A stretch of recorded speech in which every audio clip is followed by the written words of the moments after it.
Hi, and welcome to Mindful, Beautiful, and Thriving, a podcast series by Tharaka Foundation focused on youth mental health. Before we begin today's episode, I just wanted to let you all know that all content that is found in our podcast is created for informational purposes only. This content is not intended to be a substitute for professional medical advice, diagnosis, treatment, or therapy. Always seek the advice of your physician or other qualified health provider with any questions you may have regarding a medical condition, and never disregard professional medical advice or delay in seeking it because of something you have heard in this podcast. Thank you so much, and without further ado, let's get started. Thank you, Sister Rini, for joining us again today. This is the third episode we are recording today. And it's so beautiful for me to reflect what was the key takeaway from our first episode. For me, it was be the sky, which means, yes, emotions come and go like clouds come and go in the sky, but sky, that pristine blue sky, is always stable. So that was beautiful.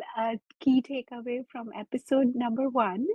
And from the episode number two, you shared be the world mother. And it was so beautiful for me to think about what does that really mean?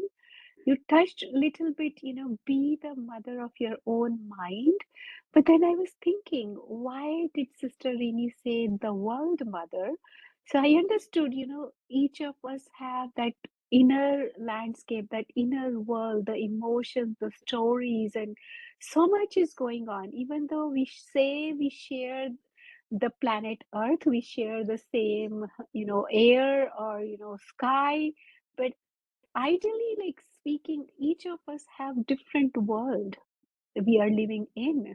And when you mention be the world mother, which means, instead of looking at outer world, the stories of others, be, the master of your own mind, or look at, own inner world. And that self-awareness piece you were mentioning about, it was so beautiful for me to think about it and learn about that.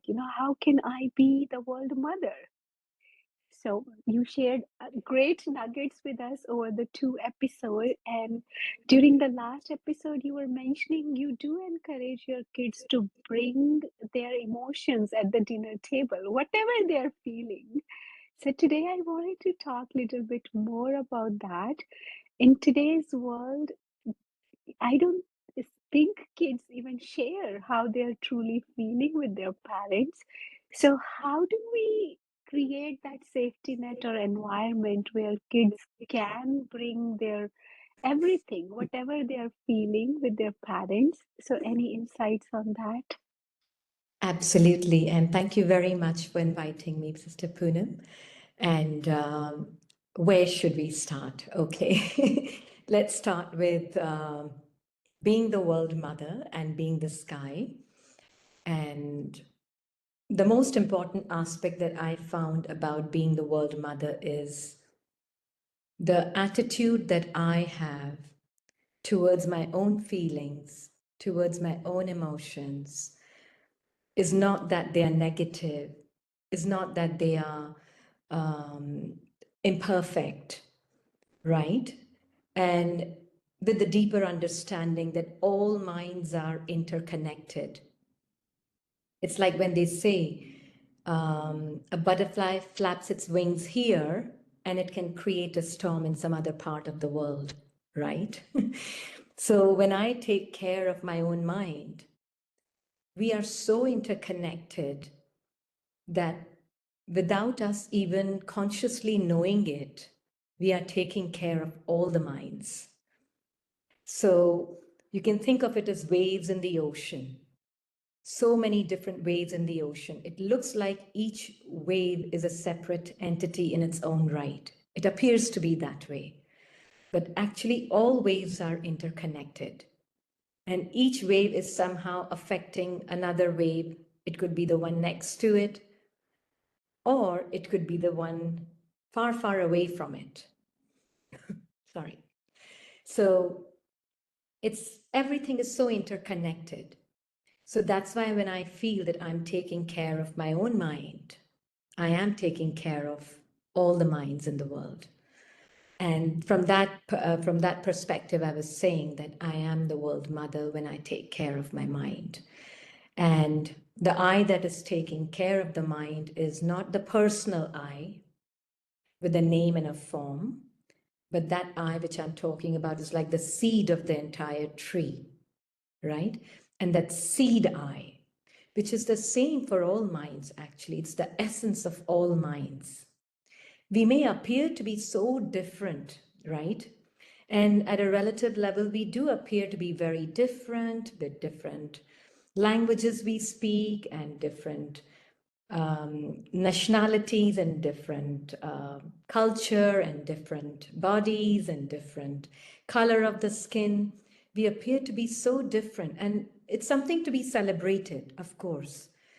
But if we really go to the essence of who we all are, like if we really go to the essence of every wave in the ocean, the essence, sorry, I have a little cough today. Please pardon me for that. But it's like when we go to the essence of the ocean, then we find that the silence of the ocean is the same for all waves, right?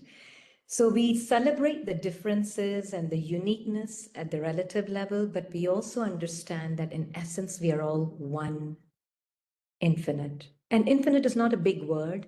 I know it sounds very big. Infinite just means that which is not limited by its thoughts and by its feelings and by its emotions. That's all. It's a very simple, ordinary word. And all it means is that in essence, we all are the same peace, the same joy, that same undisturbed, unconditional happiness that we are. This is the true nature, no matter what we appear to be on the surface. In essence, that is who we are, and we are all one in essence. So, from that space, when you're seeing that I that I am, is taking care of my mind, then I am like the mother of my mind. And in that, there's such a deep knowing that when I'm taking care of my mind, I know the other minds are also somewhere, somehow, without me even knowing it, they are getting to know their truth, or they're coming in touch with their own essence also, right? And this is probably the most incognito service that one can really do, where you don't know the result of what you're doing, and it's very incognito. And I found that my own attitude towards my emotions, a healthy attitude, not seeing them as imperfect manifestations, not seeing them as something that need to be improved for me to know my truth. I used to talk to my children, and as you rightly said, some children like to talk about their day-to-day activities with their parents. Some children don't want to share anything with their parents. So what I did is one of my daughters, she was very verbal about her emotions, and another one would always be very secretive about what she was feeling. She wasn't comfortable about sharing her emotions and her feelings. So for the first one, of course, it was very easy to communicate with her. But with the second one, I would communicate my emotions with her. Yeah. So some days, let's say there's a lot of multitasking going. I'm cooking food for two kids. There's a plumber doing his work, and I have to go for my yoga class. I have to teach a yoga class, or I have a doctor's appointment after that. So you know how we parents are always multitasking. And so I would definitely keep in touch with the being that I am in my essence, but I would also be experiencing sometimes anxiety, needing to get in time to the doctor's office and getting to my class and be prepared for it, or getting to making sure that they're getting healthy dinner or healthy lunch. So all those things are still happening, but so I would, especially when we were in the car and I'm driving them from one place to the other, that's the best time to talk to them. So I would really communicate with her that, you know what, I was feeling all these feelings and all these emotions were visiting me. And I could see this worry and anxiety and this I just need to get there in time, and the subtle irritation of seeing traffic on the road, All those things I could see, and I would communicate them. And then, you know what? I would tell them, you know what? They're my friends. I welcome them. And I used to kind of think that unless I get rid of them, I can't know my peace. Right? And most of my energy was spent in thinking of different ways, reading different books on how to get rid of negative emotions and to make them positive, right? But the moment I realized this is what I've been doing all my life, and it's not really served the purpose. If anything, I'm becoming more of a miserable person, not liking these emotions, seeing them in the light of imperfection and seeing them as something that should not exist and should not be there. And until I get rid of them, I can't know my peace. And because I thought I am those emotions and I am imperfect, as you see yourself, you see everybody else, right? So although I'm telling my kids something else, but on the face of a conversation, if somebody was to listen to a conversation, it would appear I'm having a very positive conversation with them. But internally, there's a feeling they should not be feeling lonely. They should not be feeling sad. How can I help them feel better about themselves? These feelings are not healthy feelings to have. This was my attitude towards my own feelings. And so this was the attitude I was having towards their feelings under the surface, right? And so more and more, it was like I immersed myself into knowing my truth as it is and how to live that life practically in my day-to-day activities and relationships. And I started talking about my feelings very openly with them, but not as though they were bad, but as though they were welcome as guests, and they are my human manifestations of my experience.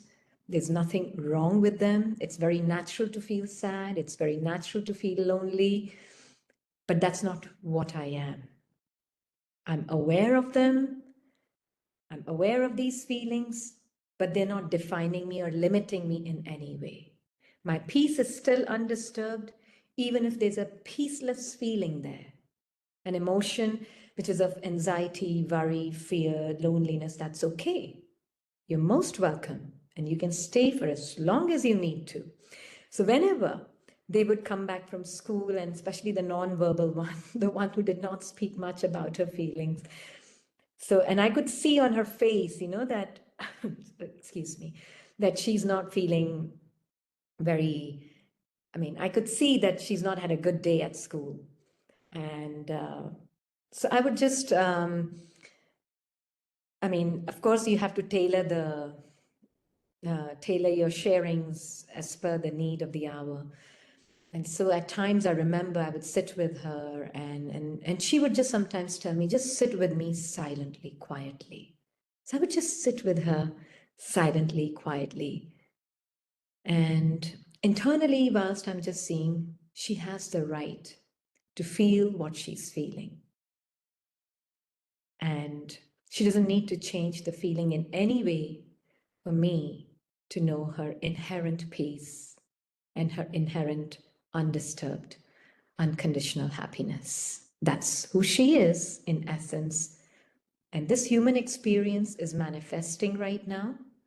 And she has that right to experience that feeling and that experience as it is appearing, just like I do.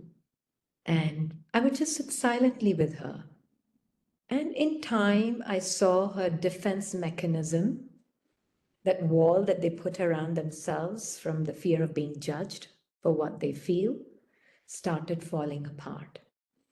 And she started communicating. She felt more secure and more, it was like, okay, it's okay to share here.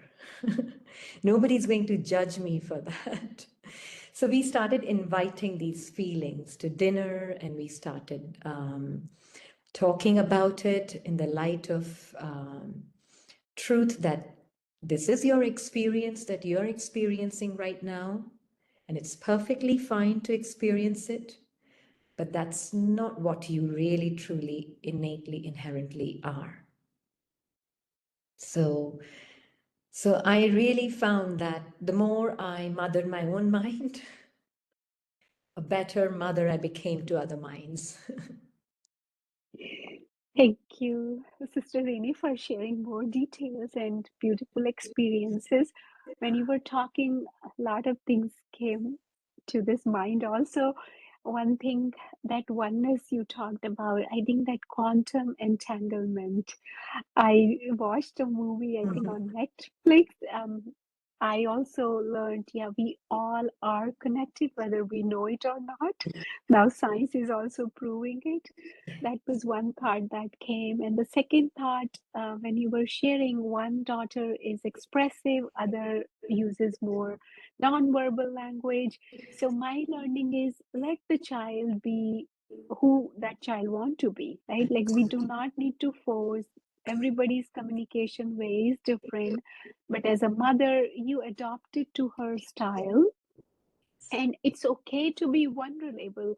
Like, sometimes parents, we want to project a good picture. Oh, I am tough, rough, I No, can deal with it, why can't you deal with it, right? We tell kids, like, deal with it. absolutely. Absolutely. Yeah. And helping them to have this healthy attitude towards their own feelings, I think is the one of the best gifts you can give to them. Absolutely. That's what I think, parents, we don't learn much. We become sad when kids are sad, or we try to tell them it's not okay to be sad.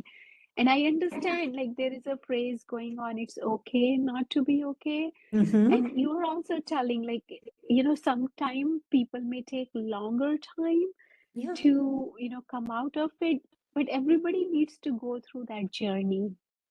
Right, as you were saying, this is human manifestation. And when you were sharing, what came to my mind, we all are spiritual beings having that human experience, and it's okay to have all flavors and colors of emotions, and we need to welcome them, and even teach our kids to welcome, not to hide, not to suppress, not to look for that replacement, right? We were saying positive thinking all the time, right? We parents definitely, out of love or out of attachment, we don't want our kids to feel sad. But what I'm learning from you is, it's okay for them to feel sad. Rather, invite all those feelings and let them take time to come out of those feelings, or find ways to express. So that was beautiful learning for me. Thank you. Yeah. No, no, absolutely. And what you just said is that we are having a human experience as spiritual beings. And in the quantum field, we are all one, actually. So, um, so that is why I find the more we nourish ourselves, like, how I remember there were times when I was not so interested in spiritual studies, and that's also okay because that was part of my journey, right? And I never call my mistakes as mistakes, I call them miss/takes, right? So it's perfectly fine to have the journey the way it unfolds. And what I learned from my journey was one of those things that I was looking for my happiness in objects, people, relationships, and I'm not speaking about it from a place of regret, but from a place of learning. So, what I learned from that old behavior pattern was that I was always constantly distracting myself to try and find happiness either through a YouTube clip. If ever I was feeling an uncomfortable emotion, I would either go to a YouTube clip or I would call my mom and speak to her and rant in front of her, or if not rant because she may feel bad, but just to listen to her voice so that it can make me feel better about myself. So there were so many, there were plenty. We all have our repertoire of distractions, right? And I had so many other distractions that I had, that I would literally go towards to kind of not face my inner panoramic view, right? And I was just always kind of avoiding seeing it. And what I realized is somewhere I was even communicating that to my children, right? And without realizing it, by modeling it. So I didn't have to speak it, I just had to live it, model it for them to see this is how you deal with your difficult emotions, by distracting yourself or by pushing them under the carpet and not facing them courageously, kind of that attitude. And then I realized if that is possible, then you can also model another way. And without me speaking much about it, but just by living it and feeling understanding, not just superficially speaking about it, but in my felt understanding, if I can live it, first it's for myself. Then whether it gets communicated or not, that is secondary. But just that happiness is infectious, it's contagious, true happiness, right? And and then I found that these distractions, which I thought that okay, on the surface I'm very peaceful, I'm not shouting, I'm not screaming, I'm kind of respecting, but it was very superficial. And because I had some distractions in my repertoire which I would resort to kind of be peaceful on the surface, and then internally I would just feel deeper and deeper sadness somewhere. And that is when I realized that I need to do something more than just superficially finding the glimpse of my happiness through an object, through a relationship. So as long as they lasted, I was fine. And the moment that novelty wears off, and your happiness just is kind of, it feels it's lost. It's never lost, but it feels it's lost. And so, I mean, to be aware of even these things that we do on the side, right? I find that is also very important. That what are the other kind of devious ways our mind finds to experience the true nature of the being that we are.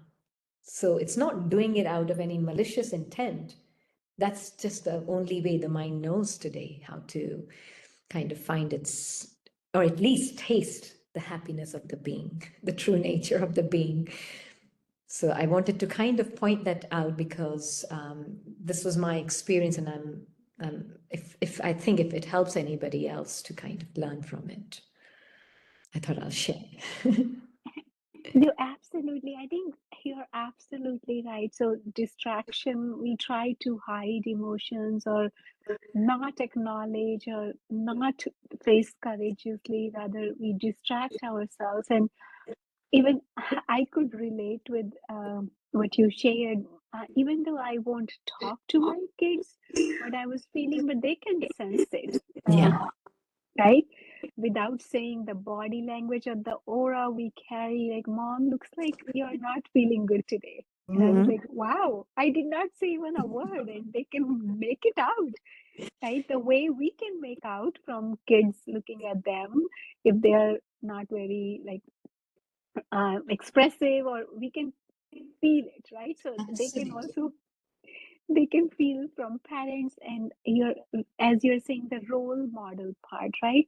How parents are taking care of their emotion, kids, they do learn that, and then they will pretty much follow the same pattern or model what parents are doing. But I wanted to ask you then, how did you shift from that hiding or a place, or distracted place, to a focused place, where you really now understand that self-awareness is very important for parenting, and you shift that paradigm, and then beautiful things started happening. So how did you make that shift? Yeah, like for me, I would say discontentment was a beautiful gift. Yes, I was very discontent with myself. No matter what I did, there was something that was always lacking. That sense of lack that became a beautiful gift for me because what I realized is that I can't fulfill myself through relationships, through objects, through people, through situations, through food, right? I can't feel fulfilled through these things. So there's got to be a deeper self because this discontentment was such a strong feeling that in fact it was like Hobson's choice. It was like I had no choice, but I had to go inside myself. Yeah. I exhausted all means. I exhausted parties, I exhausted clothing, I exhausted jewelry, I exhausted friendships, I mean, you name it, I exhausted all different ways of finding happiness in the outside world. And I have zero regret about anything. And then the only way that was left for me was to go inside. And that is when, the moment, as they say, when the student is ready, the teacher appears, right? And because I was ready and I was not content with myself, and I was like, what do I do now? I need an answer. I don't know whoever it is I'm speaking to, my deeper self or my true self. I need an answer. I need to get to know myself more because this is just not helping me, right? Because and it is at that time, that is when I came across my yoga practices and I studied some yoga sutras and all those kind of things. So many other spiritual studies that I came my way, and I started my journey one after the other, trying to know myself, getting to know myself in the midst of all the other busyness of life. I found this was probably the most important thing that I neglected the most. And more I started paying attention to myself, I could do more things actually. And I could take care of family also better. And I realized after doing a lot, I felt I did nothing. So there was a very beautiful feeling of this. If this discontentment with my own self was not there, I would never have ventured the journey inwards, right? So I always find that any of these difficult emotions, difficult feelings, they are messengers for us. They are telling us something. Don't not listen to them. They're telling us, they're coming up to the surface to tell us that they want liberation, right? And they want liberation from being identified with. They want to be welcomed. They want to be, they want to kind of rest in being, right? So that is what I realized, that any kind of spiritual study, whatever religious or spiritual study that you may be doing, it doesn't matter what it is, any path that takes you inwards towards your truth is the right path for you. So yeah, discontentment was the big gift for me. So beautiful. In is the way out, I feel like going inward is the way you can become beautiful, or you are beautiful. You don't know because you did not go inward yet. But you go inward, you see there is so much beauty within, and you start spreading that beauty, that fragrance everywhere you go. Whether you're talking to your children or you're working with your spouse or other relationship. So it's so nice to hear that discontentment was a gift to you. And I think that perfection, I used to be a perfectionist, and I think that was a gift to me. When I couldn't do things perfectly, I became so uncomfortable. Mm-hmm. And I like realized it's okay to be imperfect. Given the situations, I I am feeling overwhelmed. I can't be the best mother. I can't be the best wife. I can't be the best employee. It's okay. Can I be kind to my own self? Can I take care of myself? So all that experiences taught me that self-awareness piece or self-care piece we are talking about. Before taking care of others, first take care of your own self. Then things will fall in place. I think that's what happened with me. No, no, absolutely. And as you're speaking, I remember one thing that was very much like a catalyst for me was this dependence on people to make me happy, right? Entering relationships as a beggar, that you got to be a certain way for me to feel happy. And I felt so helpless. And things had to be a certain way for me to be happy. And situations have to unfold this way for me to feel happy. And that I remember that this feeling was kind of very suffocating feeling inside. And I always felt like I'm going to everyone with a begging bowl in my hands. Whether it was my yoga class had to turn out the way I had planned it, or my husband had to talk to me a certain way, my children had to be, I had a vision for them, and that vision had to come to fruition for me to be perfectly happy the way I want to be. So everything was totally dependent on outside. Everything had to be in a certain way. And when I realized that happiness is my nature, happiness is not something that I am trying to become by having perfect feelings or perfect thoughts or perfect emotions or perfect relationships or perfect children or perfect friends or perfect thoughts. No, I can have imperfect thoughts. I can have imperfect feelings, emotions, relationships. My perfection is not at the level of my mind. My perfection is inherent nature of who I am. And that is the nature of each and every mind's essence is the same. Perfection is an essence, not an expansion. Once you realize that, then that perfection of essence may or may not pervade your contents of experiences, but that's okay.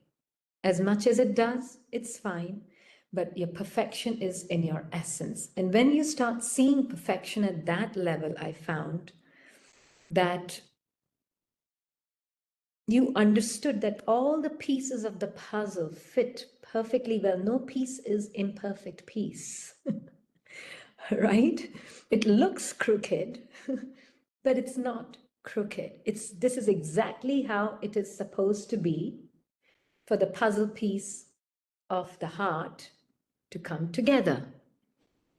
So then you realize there's no such thing as imperfect. Everything is perfect just the way it is. So that became very clear. Wonderful. So what today's learning is everything is perfect as the way it should be, and the perfection is in my essence, and then things will fall in place as you explained, like bigger, like big puzzle. Every piece may look imperfect, but they are meant to be like that, and when they fit together in that puzzle, it will be solved itself. We don't need to Absolutely. Yeah, we don't need to chase, the bigger puzzle to be fixed. Just stay in our own essence and Absolutely. be that beautiful being as we are connected with each other. If I am taking care of my mind, things will fall in place. Even parenting will become an enjoyable journey. Absolutely. A beautiful, beautiful journey. Thank you so much, Sister Rini, for joining us today. We will talk more during the next episode. Thank you. Thank you, Sister Poonam. Thank you very much. Appreciate it. You are listening to Mindful, Beautiful, and Thriving, a podcast series by Tharaka Foundation. As part of our youth series, we will be releasing new episodes every month, so make sure to continue to check those out. We hope you enjoyed this podcast, and we thank you so much for listening.